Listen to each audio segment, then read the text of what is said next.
Las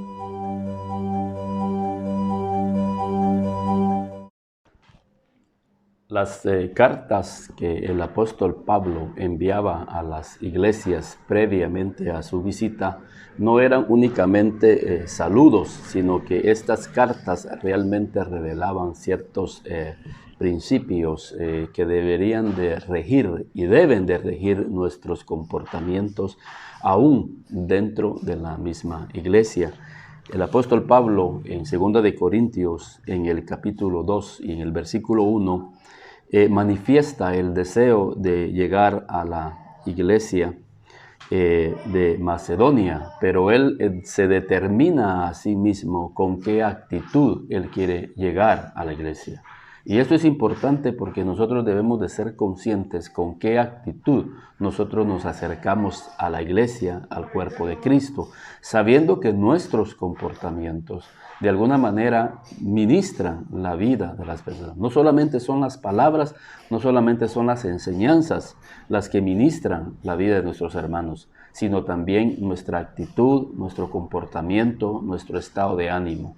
Y el apóstol Pablo dice: esto pues determiné para conmigo no ir otra vez a vosotros con tristeza.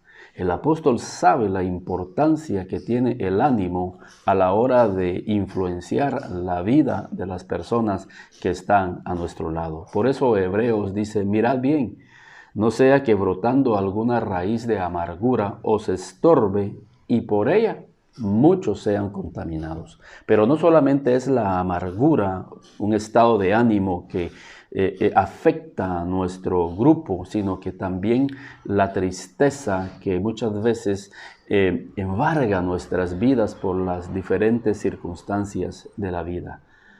Aunque ciertamente como seres humanos somos de alguna manera afectados por ciertos acontecimientos que afectan nuestras vidas, pero debemos de ser conscientes como líderes, como padres de familia, que nosotros de alguna manera ministramos con nuestro estado de ánimo.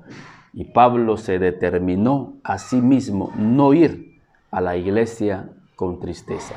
¿Por qué? Porque sabía que el estado de ánimo en esa condición afecta el ambiente.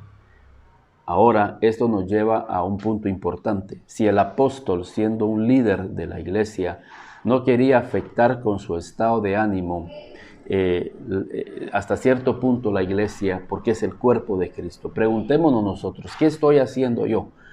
¿De qué forma estoy contribuyendo para que el estado emocional de mi iglesia realmente esté fortalecida? ¿Será que estoy propiciando yo gozo en la iglesia o estoy propiciando tristeza en la iglesia con mi comportamiento, con mis actitudes, con mis palabras?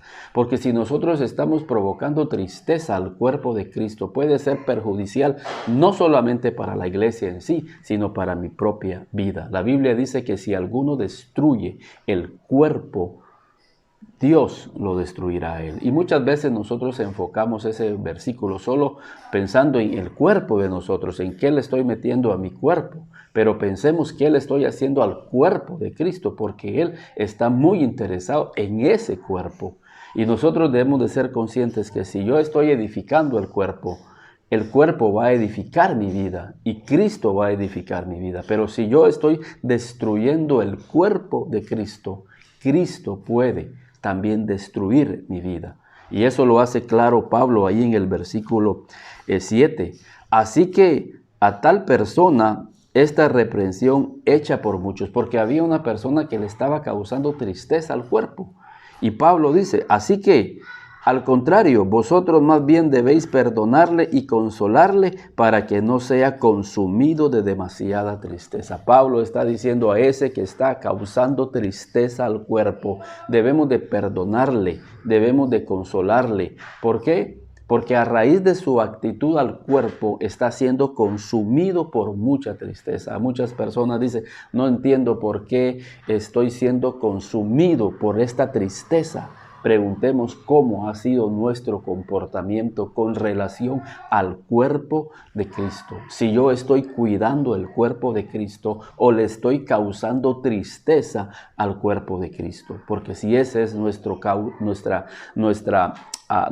razón de ser, entonces entendemos por qué nuestras vidas están siendo consumidas por tanta tristeza. Y es el papel de la iglesia, poder llegar con este hermano, no condenarlo, sino al contrario, ir, ministrarlo, hacerle recapacitar, que entre en razón, que su comportamiento no está contribuyendo a la edificación del cuerpo, sino al contrario, está afectando el cuerpo y a la vez está afectando su vida, su alma, porque lo que sembramos, eso cosechamos. Entonces el apóstol Pablo sigue diciendo ahí en el versículo,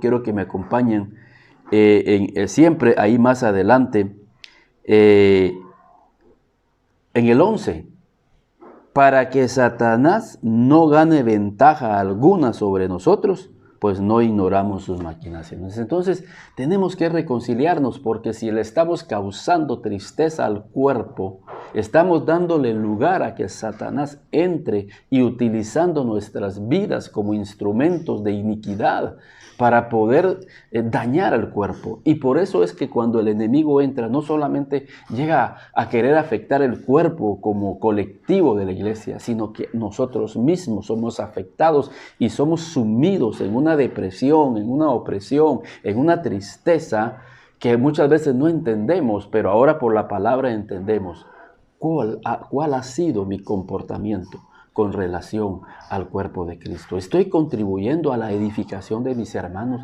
¿Estoy contribuyendo al gozo de mis hermanos? ¿Estoy edificando a mis hermanos? ¿O a través de mi murmuración, de mi mal comportamiento, de mis críticas, estoy causando tristeza? Y dice Pablo, y diciendo de otro modo, causándote tristeza a ti mismo, causándome tristeza hacia mi persona, y por eso dice Pablo, están sumidos en una gran tristeza. Pero ahora comprendemos, queremos ser edificación para el cuerpo de Cristo. Queremos edificar el cuerpo de Cristo. Quiero edificar la vida de mis hermanos. Y por eso debo de ser consciente cómo me estoy acercando a la iglesia, con qué ánimo. Y por eso Pablo nos recuerda en 2 de Corintios 2:1. Esto pues determiné para conmigo, no ir otra vez a vosotros con tristeza. Así que la próxima vez que nos acerquemos al cuerpo de Cristo, determinémonos no ir y no ser un instrumento de tristeza para mis hermanos. No voy a contribuir a esa tristeza con mi estado de ánimo, ni tampoco con mis palabras, tampoco con mis actitudes, tampoco con mis acciones. Quiero ser un portavoz de gozo, de edificación para mis hermanos, para la iglesia. Me voy a determinar de ahora en adelante a ser un instrumento de vida, un instrumento de edificación y no un instrumento que le cause tristeza al cuerpo de Cristo. Dios nos llama a una unidad, Dios nos llama a una sana convivencia, Dios nos llama a que podamos fluir en amor los unos con otros, que nos podamos edificar, que nos podamos ayudar, que quitemos la murmuración, que quitemos la crítica, que podamos servir a nuestros pastores con gozo para que ellos, dice Hebreos, no se entristezcan y hagan la obra de una manera desalentada. Así que mis hermanos, en esta oportunidad, que Dios les bendiga, que la palabra de Dios edifique nuestras vidas y recuerde, estas cartas no eran únicamente saludos a las iglesias, realmente era la doctrina de Cristo siendo compartida a través de una carta para la edificación de la iglesia, para que veamos que así deben de conducirse las iglesias. La iglesia es una fuente de gozo, donde vamos y recibimos el gozo de Dios. No debemos de ir con tristeza o salir con tristeza por la actitud de ciertas personas que no han comprendido cuál es la doctrina de Cristo. Que Dios les bendiga y nos volveremos a ver en un nuevo mensaje que el apóstol Pablo nos envía a través de la palabra.